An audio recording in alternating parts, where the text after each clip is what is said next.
Advocate Shankuttidas, പക്ഷേ ഈ system എന്ന് പറയുന്നതിനെ വല്ലാതെ അങ്ങ് അപരവൽക്കരിക്കുന്നുണ്ട്. അതായത് അത് സർക്കാരുമായോ ഭരണ സംവിധാനവുമായോ ബന്ധമുള്ള ഒന്നല്ല. അത് അങ്ങനെ സർക്കാരിനോ ഭരണ സംവിധാനത്തിനോ ഇച്ഛാശക്തി കൊണ്ട് നിയന്ത്രിക്കാൻ കഴിയുന്നതിന് അപ്പുറത്തുള്ള എന്തോ ഒരു പ്രശ്നമാണ്. അത് പരിഹരിക്കേണ്ടതിൻ്റെ പ്രാഥമികമായ ഉത്തരവാദിത്തം പോലും ഭരണാധികാരികൾക്കില്ല എന്ന നിലയ്ക്ക് അതിനെ അപരവൽക്കരിക്കുന്നുണ്ടോ? തീർച്ചയായിട്ടും അതെ. വളരെ കൃത്യമാണ് അങ്ങയുടെ ചോദ്യം.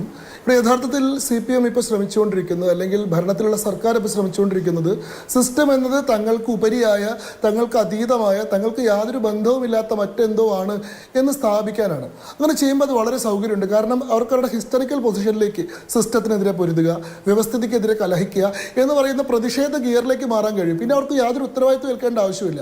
കഴിഞ്ഞ കുറേ ദിവസങ്ങളായിട്ട് ചർച്ചയിൽ വരുന്ന CPM പ്രതിനിധികൾ സംസാരിക്കുന്ന ശൈലി നിങ്ങൾ നോക്കൂ. അവർ ഭരണപക്ഷത്തിൻ്റെ പ്രതിനിധികളായിട്ടല്ല, അവർ പ്രതിപക്ഷത്തിൻ്റെ പ്രതിനിധികളായിട്ട് രാജ്യത്തുള്ള സകലമാന വ്യവസ്ഥകളെയും എതിർക്കുന്ന, ഇതിനെതിരെ ഏറ്റവും ശക്തമായിട്ടുള്ള സമരം ചെയ്യുന്നത് ഞങ്ങളാണെന്ന് തോന്നിപ്പിക്കുന്ന, യഥാർത്ഥത്തിൽ ഇപ്പോൾ ഭരണത്തിലുള്ളത് നിങ്ങളാണെന്ന ബോധം പാടെ മറന്നതുപോലെയാണ് സംസാരിച്ചുകൊണ്ടിരിക്കുന്നത്. അങ്ങനെ ഒരു സെൽഫ് ഫങ്ഷനിങ് സിസ്റ്റം അല്ല നമ്മുടെ ജനാധിപത്യത്തിലുള്ളത്. ഉദ്യോഗസ്ഥ വൃന്ദമായിക്കോട്ടെ, അഡ്മിനിസ്ട്രേറ്റീവ് ഹിസ്റ്ററി ആയിക്കോട്ടെ, സ്വന്തം രീതിയിൽ തോന്നിയ പോലെ പ്രവർത്തിക്കുന്ന ഒരു സിസ്റ്റം ആണെങ്കിൽ ഇവിടെ ഒരു ജനാധിപത്യ സംവിധാനം വേണ്ടല്ലോ, ഇവിടെ ഒരു സർക്കാർ വേണ്ടല്ലോ. നമ്മൾ പബ്ലിക് അഡ്മിനിസ്ട്രേഷൻ പഠിക്കുന്ന ചില അടിസ്ഥാനപരമായിട്ടുള്ള പാഠങ്ങളുണ്ട്. അതിൽ ആദ്യത്തെ പാഠം, മിനിസ്ട്രി എന്ന് പറയുന്നതിന് 2 അധികാര കേന്ദ്രങ്ങളുണ്ട്. അതിൻ്റെ അഡ്മിനിസ്ട്രേറ്റീവ് ഹെഡ് എന്ന് പറയുന്നത് സെക്രട്ടറി ആണെങ്കിൽ അതിൻ്റെ പൊളിറ്റിക്കൽ ഹെഡ് എന്ന് പറയുന്നത് മിനിസ്റ്റർ ആണ് എന്നുള്ളതാണ്. എന്തിനാണ് നമ്മുടെ സിസ്റ്റത്തിൽ ഒരു പൊളിറ്റിക്കൽ ഹെഡ് ഉള്ളത്? കാരണം അഡ്മിനിസ്ട്രേറ്റീവ് ഹെഡ് മാത്രം സ്വന്തം രീതിയിൽ നയിക്കുന്ന ഒരു സിസ്റ്റം അതൊരിക്കലും ഒരു ഡെമോക്രാറ്റിക് സിസ്റ്റം ആവില്ല. കാരണം ഉദ്യോഗസ്ഥന്മാരെ തിരഞ്ഞെടുക്കുന്നത് ജനമല്ല. ഇവർക്ക് മേലെ രാഷ്ട്രീയപരമായ, നയപരമായ, സർക്കാരിൻ്റെ പോളിസിക്ക് അടിസ്ഥാനപ്പെടുത്തിയിട്ടുള്ള ഒരു നിയന്ത്രണവും അതിനെ ആ രീതിയിൽ നയിക്കാനുള്ള കൃത്യമായിട്ടുള്ള മേൽനോട്ടവും ആവശ്യമുണ്ട് എന്നുള്ളത് കൊണ്ടാണ് നമ്മുടെ നാട്ടിൽ മന്ത്രിമാരുള്ളത്. അല്ലെങ്കിൽ മന്ത്രിമാർ ആവശ്യമില്ല, ഉദ്യോഗസ്ഥന്മാർ സ്വന്തം ഭരിച്ചാൽ മതി. അപ്പോൾ 10 കൊല്ലമായിട്ട് ഭരണത്തിലിരിക്കുന്ന ഒരു സംവിധാനം എങ്ങനെയാണ് സിസ്റ്റത്തിനെ പഴിചാരിക്കൊണ്ട് രക്ഷപ്പെടുന്നത്? നിങ്ങളല്ലേ ഈ നാട്ടിലെ സിസ്റ്റം. നിങ്ങൾക്ക് ഈ നാട്ടിലെ സിസ്റ്റത്തിൽ യാതൊരു മാറ്റവും വരുത്താൻ സാധിക്കില്ലെങ്കിൽ, സിസ്റ്റത്തിൻ്റെ പിഴവിനെ പറ്റി പറഞ്ഞുകൊണ്ട് ബാക്കിയുള്ള സാധാരണക്കാരെ പോലെ കയ്യും കെട്ടി നിസ്സഹായരായി നിൽക്കാനാണെങ്കിൽ നിങ്ങൾ എന്തിനാണ് എല്ലാം ശരിയാവുമെന്ന് പറഞ്ഞത്?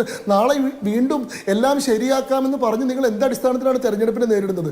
അപ്പോൾ സിസ്റ്റത്തിനെ പഴിചാരി രക്ഷപ്പെടുക എന്ന് പറയുന്നത് യഥാർത്ഥത്തിൽ ഇവിടെ ഒരു വളരെ എളുപ്പത്തിലുള്ള ഒരു രക്ഷാമാർഗം മാത്രമാണ്. അതിൽ യാതൊരു തരിമ്പും ആത്മാർത്ഥതയില്ല. 10 കൊല്ലമായിട്ട് ഭരണത്തിലിരിക്കുന്ന ഒരു സംവിധാനത്തിന് ഇപ്പോഴും സിസ്റ്റത്തിൽ ഒരു മാറ്റവും വരുത്താൻ സാധിച്ചിട്ടില്ലെങ്കിൽ അവർ അക്ഷരാർത്ഥത്തിൽ തങ്ങളുടെ പരാജയം സമ്മതിക്കുകയാണ് അവിടെ ചെയ്യുന്നതെന്ന് മനസ്സിലാക്കണം. പക്ഷേ ഇവിടുത്തെ പ്രശ്നം സിസ്റ്റത്തിൻ്റെതാണോ? അതുകൂടി നമ്മൾ നോക്കേണ്ടതുണ്ട്. നോക്കൂ, സ്കൂളിൽ പഠിക്കാൻ പോയ കുട്ടി ക്ലാസ്സിൽ വെച്ച് പൊത്തിനുള്ളിലെ പാമ്പ് കടിച്ച് മരിക്കുന്നുണ്ടെങ്കിൽ, മീൻ പിടിക്കാൻ പോയിട്ടുള്ള കുട്ടി പന്നിക്കണിയിൽ വീണ് മരിക്കുന്നുണ്ടെങ്കിൽ, അല്ലെങ്കിൽ എന്താ പറയുക, ഹോസ്പിറ്റലിൽ കൂട്ടിരിക്കാൻ പോയിട്ടുള്ള ഒരു അമ്മ കെട്ടിടം ഇടിഞ്ഞ് പൊളിഞ്ഞ് വീഴുന്നുണ്ടെങ്കിൽ അത് സിസ്റ്റത്തിൻ്റെ പ്രശ്നമല്ല. ഇവിടെ ഒരു സിസ്റ്റമേ ഇല്ലാത്തതിൻ്റെ പ്രശ്നമാണ്. കംപ്ലീറ്റ് ഡിസോർഡറാണ്, ക്യാവോസാണ്, അരാജകത്വമാണ് ഇവിടെ നിലനിൽക്കുന്നതെന്നാണ് അത് കാണിക്കുന്നത്. അതല്ലാതെ ഒഴിവാക്കാൻ കഴിയുമായിരുന്ന സാഹചര്യങ്ങൾ, അങ്ങനെയൊക്കെ നമുക്ക് വേണമെങ്കിൽ ചില ന്യായങ്ങൾ പറയാം. എല്ലാ കാര്യങ്ങളും നമുക്ക് ഒഴിവാക്കാൻ കഴിയുന്നതല്ല, ചില കാര്യങ്ങൾ അൺഫോർസീനാണ്, ചിലതൊക്കെ സംഭവിക്കാം. പക്ഷെ ഇത് കൃത്യമായിട്ടുള്ള അനാസ്ഥയുടെ ഉൽപ്പന്നങ്ങളാണ്. ഒരു ആശുപത്രി കെട്ടിടം ഇടിഞ്ഞു പൊളിഞ്ഞ് വീഴുക എന്ന് പറയുന്ന അനാസ്ഥയാണ്.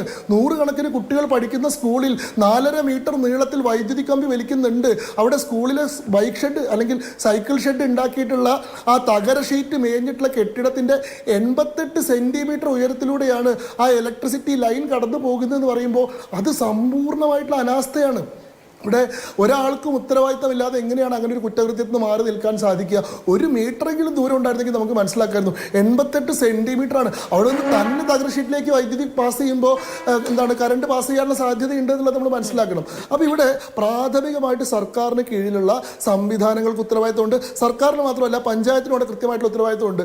അത് ഈ എന്താ പറയുക, പ്രതിപക്ഷത്തിരിക്കുന്ന കോൺഗ്രസ് നയിക്കുന്ന ഒരു പഞ്ചായത്ത് ആയതുകൊണ്ട് അതിനെയും പറയാണ്ട് പോകണമെന്ന് ഞാൻ വിചാരിക്കുന്നില്ല. ഇവിടെ 3 കാര്യങ്ങൾ പ്രധാനമായിട്ട് പരിഗണിക്കേണ്ടത് ഉണ്ടെന്ന് ഞാൻ വിചാരിക്കുകയാണ്.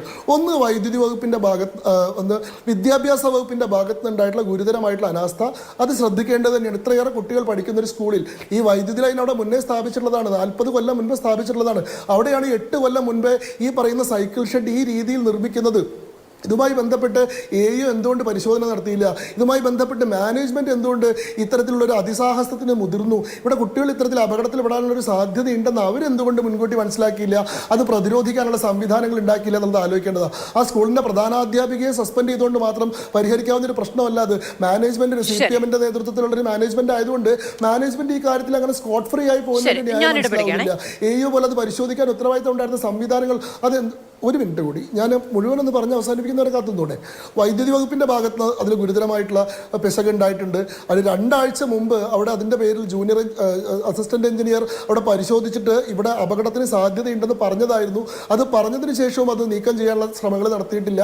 അവിടെ ഈ പറയുന്ന പരാതികൾ ഉണ്ടായിട്ട് പോലും അവിടെ പരിശോധിക്കാനുള്ള സാധ്യത ഉണ്ടായിട്ടുള്ള ഒരു കാര്യം നമ്മൾ ആലോചിക്കണം. നമ്മൾ ഈ സംസാരിച്ചുകൊണ്ടിരിക്കുന്ന വർഷത്തിൽ 205 ആളുകൾ വൈദ്യുതി അപകടം മൂലം മരിച്ചിട്ടുണ്ട്. ഷോക്കേറ്റ് മരിച്ചിട്ടുള്ള സംസ്ഥാനത്ത് ഇരുന്നിട്ടാണ് നമ്മൾ സംസാരിച്ചുകൊണ്ടിരിക്കുന്നത്. ഏതാനും മാസങ്ങൾക്ക് മുമ്പ് വരെ നിലമ്പൂർ തെരഞ്ഞെടുപ്പിന്റെ സമയത്താണ് ഇത്തരത്തിൽ അനധികൃതമായിട്ടുള്ള വൈദ്യുതി കമ്പികളിൽ തട്ടി ആളുകൾ മരിക്കുന്ന കാര്യം നമ്മൾ സംസാരിച്ച്. മൂന്നാമത്തെ കാര്യം, ഈ പറയുന്ന ഷെഡിന് ഫിറ്റ്നസ് സർട്ടിഫിക്കറ്റ് കൊടുത്തിട്ടുള്ള മൈനാഗപ്പള്ളി പഞ്ചായത്ത് എന്ത് അടിസ്ഥാനത്തിലാണ് ഇങ്ങനെ ഒരു ഷെഡിന് ഈ മൈനാഗപ്പള്ളി പഞ്ചായത്ത് ഫിറ്റ്നസ് സർട്ടിഫിക്കറ്റ് കൊടുത്തത്? അവർ എന്ത് പരിശോധന നടത്തിയതിന്റെ അടിസ്ഥാനത്തിലാണ് അവിടുത്തെ അസിസ്റ്റന്റ് എഞ്ചിനീയർ അത് പ്രവർത്തിക്കാൻ ക്ഷമമാണെന്ന് റിപ്പോർട്ട് കൊടുത്തതെന്നുള്ളത് കൂടി വ്യക്തമാക്കേണ്ട കാര്യമാണ്.